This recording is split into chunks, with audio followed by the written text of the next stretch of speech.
Olá amigos, bem-vindos. Este é Washington Fora de Horas da Voz da América em direto do Estúdio 2 nesta terça-feira, 20 de fevereiro de 2024. Convosco no Estúdio 2 está na apresentação Ana Guedes, a produção é do Reginaldo Marcucci e temos aqui hoje na área de Washington, pelo menos neste momento, estão 0 graus. Vamos aqui aos principais títulos desta terça-feira.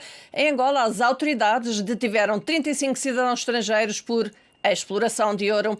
Em Moçambique, o presidente Nyusi mostrou-se frustrado por a França recomendar que os seus cidadãos evitem Cabo Delgado. E o fundador do Wikileaks, Julian Assange, iniciou o que poderá ser a sua última oportunidade de impedir a sua extradição para os Estados Unidos. Vamos então ao desenvolvimento destas e de outras notícias.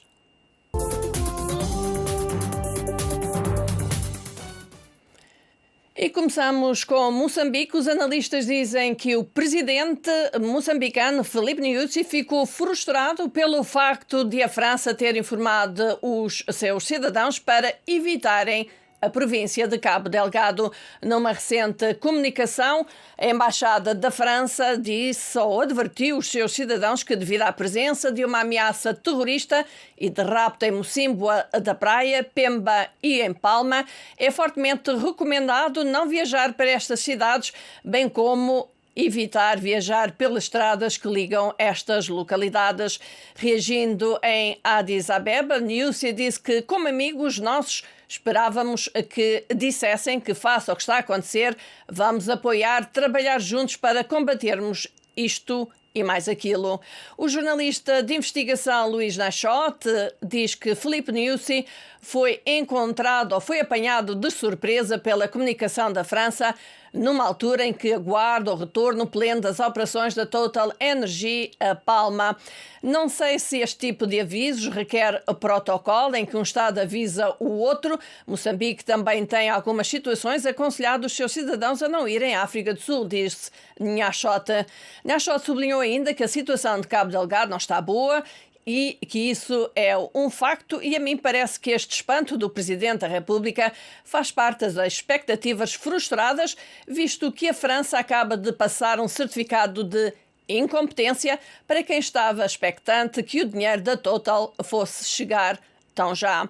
Na nossa emissão de rádio vamos voltar a este assunto.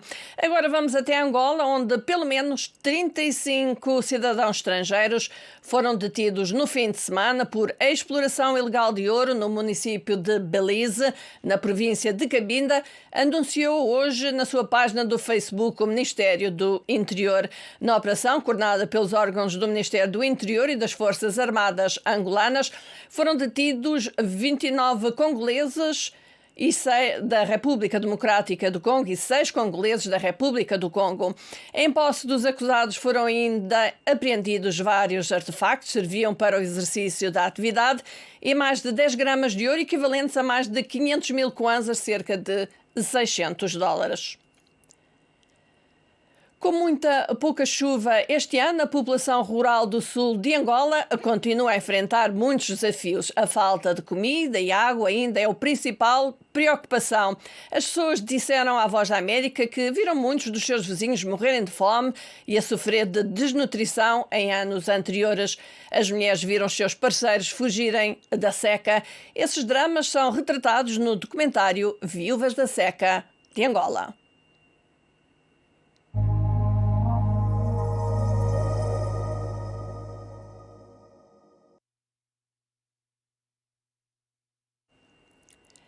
E parece que temos um pequeno problema com este vídeo, mas temos disponível no nosso site, na internet, também no Facebook e no YouTube, chama-se As Viúvas da Seca de Angola.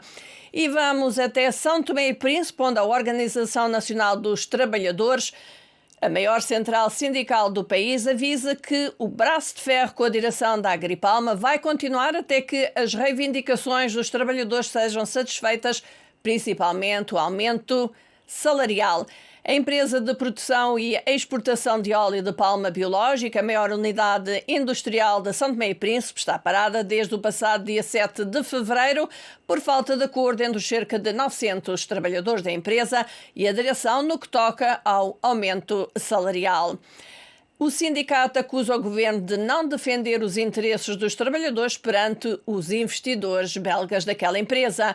Num comunicado à imprensa, a direção da Agripalma evoca percas excessivas no ano passado, mas avança que a empresa está otimista quanto ao seu futuro e também ao futuro dos seus trabalhadores. A unidade industrial, localizada no sul de São Tomé, tem 88% de capital belga e 12% do estado de São Tomé e Príncipe. E vamos então agora ver um trecho deste documentário, As Viúvas da Seca de Angola, de Israel Campos. A seca severa tem afetado o sul de Angola desde 2012. Embora tenha havido algumas chuvas esporádicas aqui, os especialistas acreditam que isto não tenha sido suficiente para resolver o problema.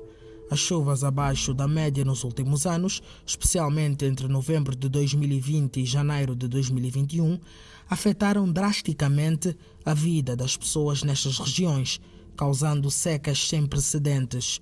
Especialistas ambientais dizem que as chuvas sazonais são uma das consequências das alterações climáticas. Portanto, países como Angola, dizem os especialistas, precisam de investir em abordagens que se concentrem na prevenção e na preparação, em vez de reagirem aos eventos climáticos. Enquanto isso, a agricultura, forma como a maioria das famílias nas zonas afetadas se sustenta, e a pecuária continua em perigo. Encontramos outra viúva da seca. Isabel Cavaco Lélua vive nesta pequena aldeia rural que pertence ao pai do seu companheiro. Orga, a filha mais nova, de 2 anos de idade, tinha apenas 3 meses quando o pai decidiu partir em busca de melhores condições de vida para a família. Quando ele foi, ele disse que ia trabalhar para a família, disse que iria trabalhar para melhorar as nossas condições, mas não disse quanto tempo iria demorar, nem quando ia voltar. Foi há 3 anos que ela teve que ver o seu companheiro de longa data partir por causa da crise de fome que afeta a zona. No início, eles costumavam falar regularmente, até que ela perdeu o seu telefone há alguns meses. Ao telefone ele dizia que ia voltar. Conversámos algumas vezes até perdermos completamente o contacto.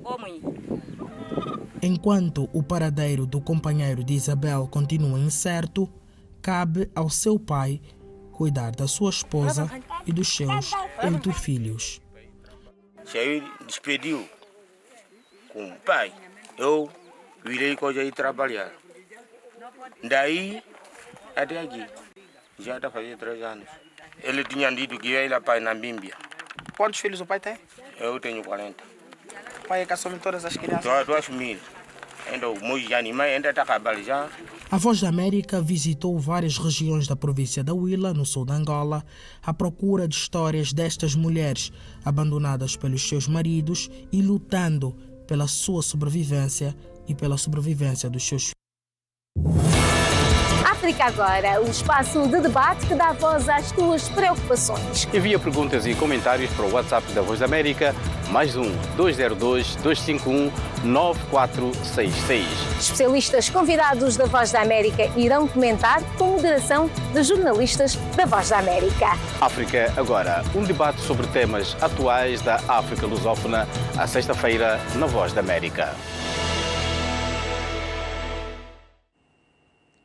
Este é Washington, fora de horas da Voz da América. Nesta terça-feira, 20 de fevereiro de 2024, vamos reconhecer alguns dos nossos amigos que estão connosco neste Washington, fora de horas. Temos o Tomás Salomão Chauk, ele está em Gaza, Moçambique. Temos também, desde Maputo, o argentino Hermínio Moreva. Temos também de Maputo, o Vítor Papi. Temos connosco ainda Barnete Salvador Adriano, está em Nampula. E temos o nosso amigo Mamad Iqbal Daoud, que normalmente está connosco todos os dias neste Washington Fora de Horas.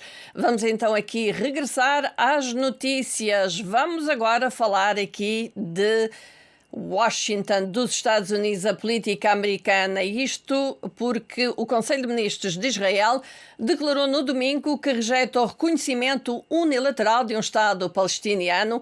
A notícia surge por entre crescentes apelos por parte dos Estados Unidos e de outros países para uma solução de dois Estados, como uma medida para pôr cobro ao conflito no Médio Oriente, que continua a agravar. O Conselho de Ministros de Israel aprovou no domingo uma decisão declaratória que se opõe ao reconhecimento unilateral de um Estado palestiniano. A medida foi levada à votação pelo primeiro-ministro Benjamin Netanyahu.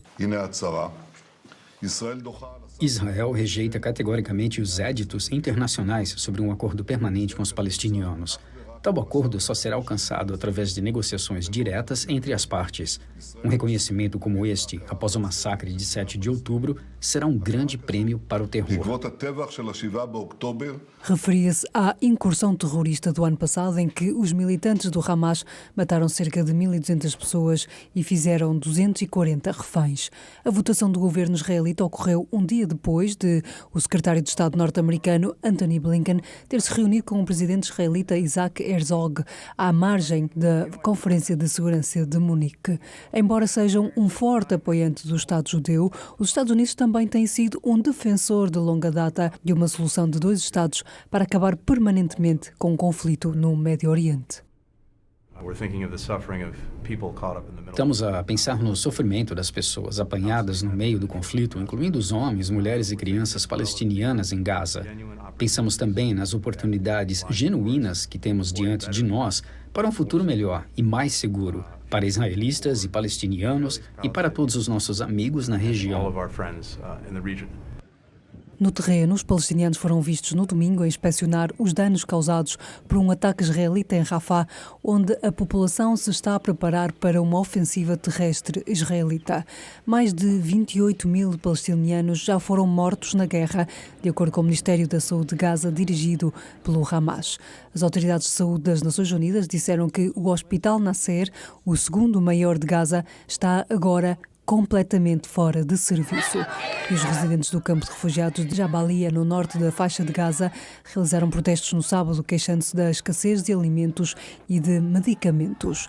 As epidemias e as doenças estão a alastrar entre o nosso povo no norte de Gaza, onde não há medicamentos. Quando existem, o cidadão não tem dinheiro para os comprar.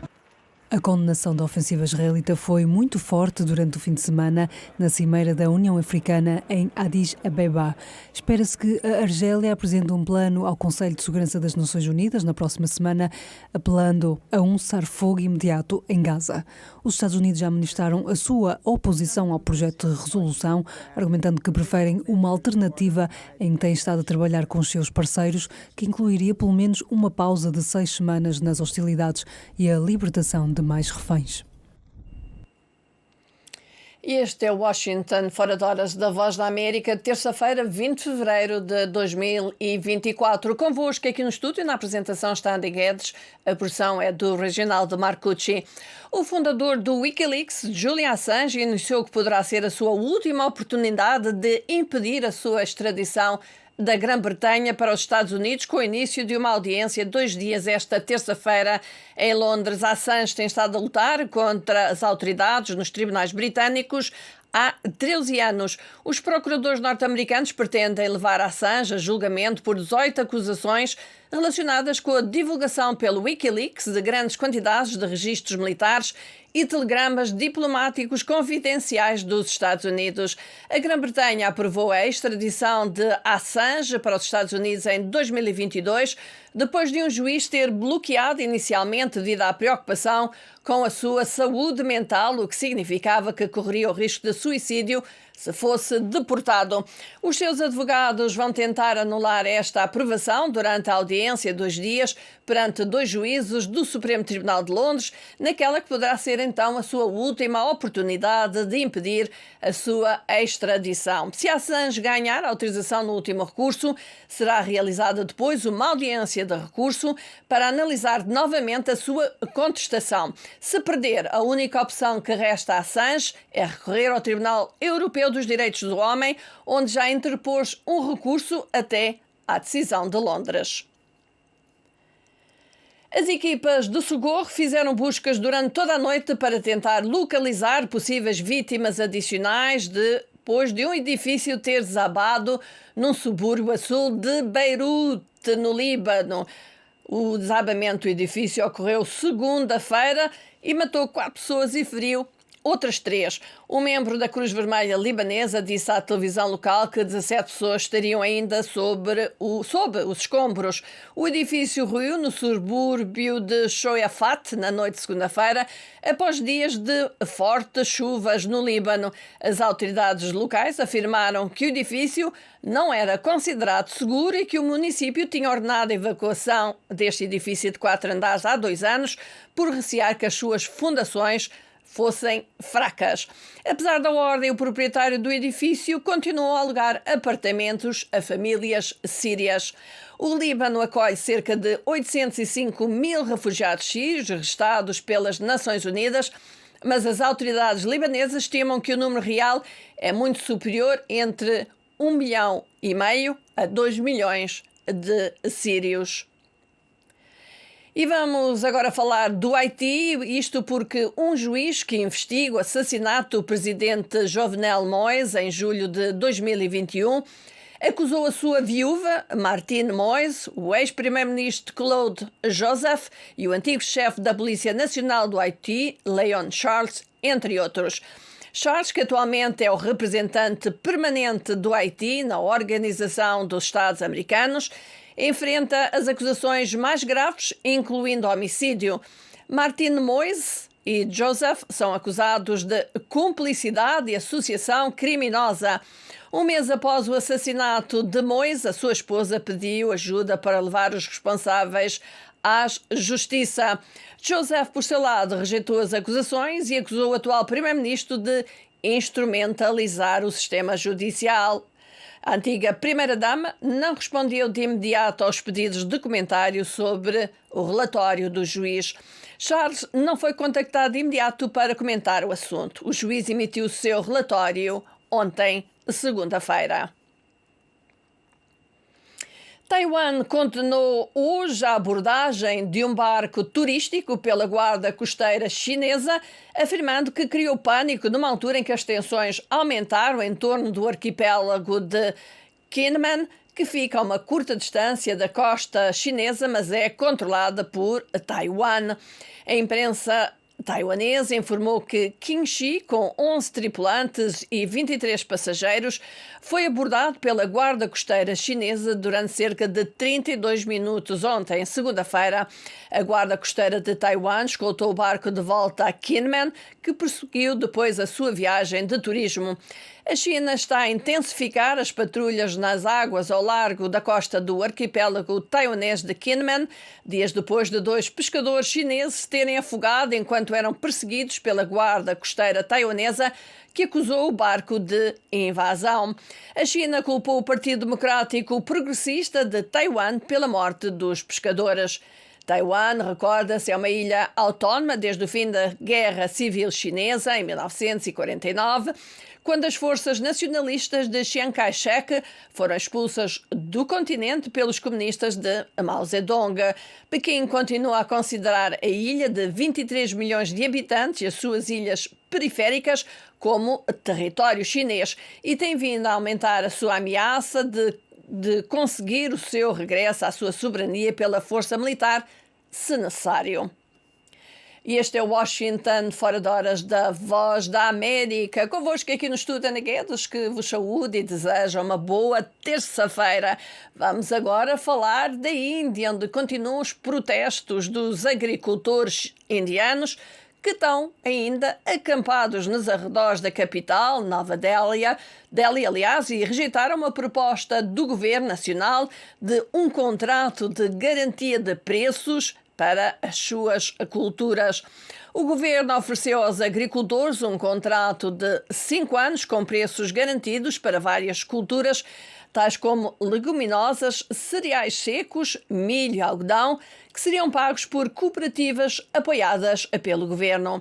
Mas um dirigente do protesto anunciou ontem, segunda-feira, que os agricultores mantêm a sua exigência de preços garantidos para todas as culturas. Os agricultores disseram que retomarão a sua marcha até Nova Delhi amanhã, quarta-feira. A marcha começou na semana passada, encabeçada por agricultores dos estados do norte do Punjab e Haryana, conhecidos como celeiros da Índia. Para além dos preços garantidos, os agricultores também querem que o governo cumpra as promessas que fez de duplicar os seus rendimentos, dar pensões aos agricultores e aos trabalhadores agrícolas e renunciar aos empréstimos contraídos pelos agricultores. E vamos regressar agora à África. De acordo com as Nações Unidas, as embalagens são dos principais fatores do problema mundial da poluição por plásticos, sendo que mais de 1/3 de todo o plástico produzido é utilizado em embalagens. E para fazer face a este desafio, uma empresa queniana está a fabricar embalagens de produtos alimentares compostáveis, sem químicos tóxicos, a partir de resíduos agrícolas. Numa zona industrial nos arredores da cidade de Thika, no centro do Quênia, Anita Sá supervisiona o fabrico de recipientes biodegradáveis para embalagens de alimentos. Sá diz que se sentia frustrada com a quantidade de embalagens de plástico que via sempre que ia às compras nos supermercados. Em 2011, a economista de desenvolvimento deixou a sua carreira internacional de 2 décadas e regressou ao seu país para criar a Green Stern Products, uma empresa que fabrica embalagens compostáveis, sem produtos químicos tóxicos, a partir de resíduos agrícolas. Sá diz que quer proteger o ambiente e combater as alterações climáticas. Essencialmente, o que queremos fazer é eliminar o plástico do sistema alimentar, sempre que possível, para que a questão da produção de plásticos e dos combustíveis fósseis utilizados na produção de plásticos e as emissões de gás carbônico que resultam do processo de fabrico do plástico e da sua queima e eliminação em aterros acabem. Atualmente a empresa utiliza como matéria-prima resíduos de cana-de-açúcar, denominadas bagaço, mas afirma que também podem ser utilizados outros subprodutos vegetais. O bagaço é despolpado e transformado em pasta que é depois prensada nas formas desejadas antes de ser aparada e pulverizada com um solvente de base biológico à prova de água e seca. O resultado é uma gama de recipientes de embalagem biodegradáveis que David Mwangi, um operador de máquinas da Green Stern Products, diz serem boas alternativas ao plástico. Na minha casa, neste momento, não gosto de plástico porque quando se usa o plástico que se obtém depois de o deitar para o ambiente, não é bom. Mas o que estamos a fazer agora, mesmo que o atiremos para a quinta, apodrecerá ao fim de alguns meses. De acordo com as Nações Unidas, o mundo produz cerca de 430 milhões de toneladas de plástico todos os anos, mas menos de 9% deste material é reciclado. Os países africanos são particularmente vulneráveis aos efeitos negativos da poluição plástica, porque o setor da reciclagem no continente está apenas a começar. Os especialistas dizem que os inovadores, como a Green Stern, podem desempenhar um papel fundamental no futuro. A inovação e a inovação tecnológica são realmente, diria eu, o principal fator para desbloquear a forma como o século XXI irá perturbar o negócio do século XX e acabar com um planeta muito mais limpo e também com mais empregos. A Green Stern diz que produz atualmente 100 mil peças de produtos de embalagem por mês e está a instalar novas máquinas que permitirão aumentar os números para 2,4 milhões de peças por mês. Os produtos da Green Stern são ligeiramente mais caros do que as alternativas de plástico, mas custam metade do preço das versões importadas, diz Sá. O nosso objetivo é o planeta, as pessoas e os lucros, portanto, a autossuficiência. Mas, em última análise, o nosso objetivo é conservar o planeta. As embalagens representam cerca de 36% de todo o plástico produzido no mundo, o que as torna um grande fator de poluição plástica, de acordo com a Agência Ambiental das Nações Unidas. Empresários como Sá esperam que as suas inovações possam, pelo menos, ser parte da solução.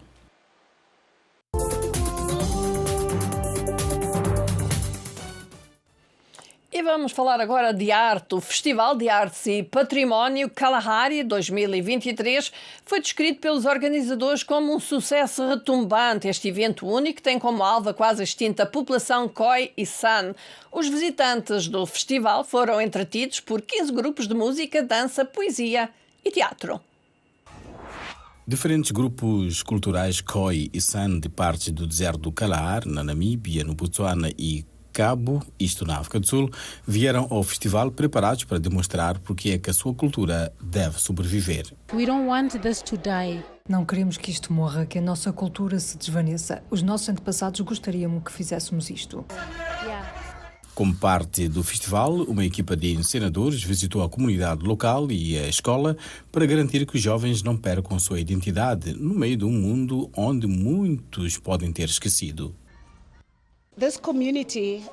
Essa comunidade aqui parece quase uma nação esquecida, um povo esquecido, uma tribo esquecida. Por isso, a razão pela qual estamos a fazer isto é para que as pessoas possam levantar-se e falar por si próprias. À noite, acendem-se fogueiras. É uma tradição fundamental para os povos San e Khoi. As pessoas se sentavam à volta da fogueira e contavam histórias. Era assim que a cultura passava de uma geração para outra. A preservação da língua foi também um elemento-chave deste festival, causando entusiasmo nos jovens que agora falam, na maioria, afrikaans. E os jovens puderam assistir a curta-metragens cuja produção teve ajuda das suas comunidades. Os organizadores do festival estão muito satisfeitos com seu sucesso e esperam fazer ainda melhor no próximo. É o terceiro ano do festival e a cada ano uma nova experiência, novos desafios e tudo mais. Isso ajuda-nos muito a tentar fazer mais do que fizemos no primeiro ano. Os organizadores do festival dizem que o evento preserva e reaviva a esperança de toda uma nação esquecida e traz-lhes alegria. Desde glitz, glamour, red carpets. Há o brilho, o fascínio, os tapetes vermelhos e todas as luzes brilhantes em todos os outros festivais que se realizam nas grandes cidades. Mas acreditávamos que havia este nicho ou lacuna a preencher para garantir que as pessoas nas comunidades, mais ainda as populações marginalizadas como os Khoi e os Sans, precisavam de um festival que é intencionalmente baseado nas comunidades, refletindo o seu modo de vida, os seus valores, a sua cultura e também preservando o seu património. É tempo de dizer adeus a estes artistas da Namíbia, do Botsuana e de diferentes partes da África do Sul. Uma coisa, no entanto, permanecerá nas suas mentes sobre este festival: a cultura, as danças, a música e a formação que receberam para preservar a sua língua.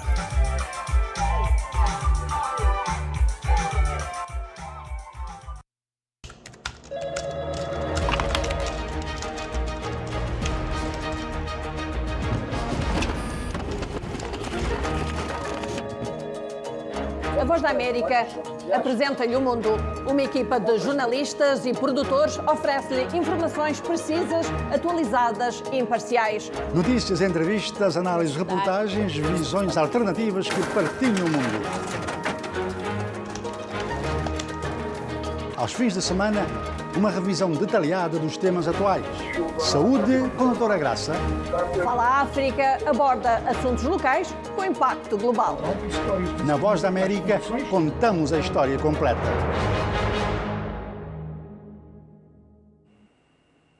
Estamos a chegar ao final deste Washington Fora de Horas, mas gostávamos de aproveitar estes últimos segundos para referir que, se for ao nosso site www.voaportugues.com, pode ver reportagens sobre Angola, que deixou a lista dos países autoritários, isto segundo o Índice da Democracia. Todavia, os ativistas angolanos discordam. Em Moçambique, os caçadores furtivos ameaçam a sobrevivência do pangolim e na Guiné-Bissau os ativistas denunciam a falta de alimentação e de condições dos presos em Gabu. E este foi o Washington Fora de Horas desta terça-feira, 20 de fevereiro de 2024. Convosco aqui no estúdio 2 da Voz da América teve Ana Guedes, do outro lado na produção esteve o Reginaldo Marcucci. Então, até amanhã, esperamos de novo a vossa companhia para mais um Washington Fora de Horas. Até lá, boa terça-feira e como sempre estamos juntos. Bye bye.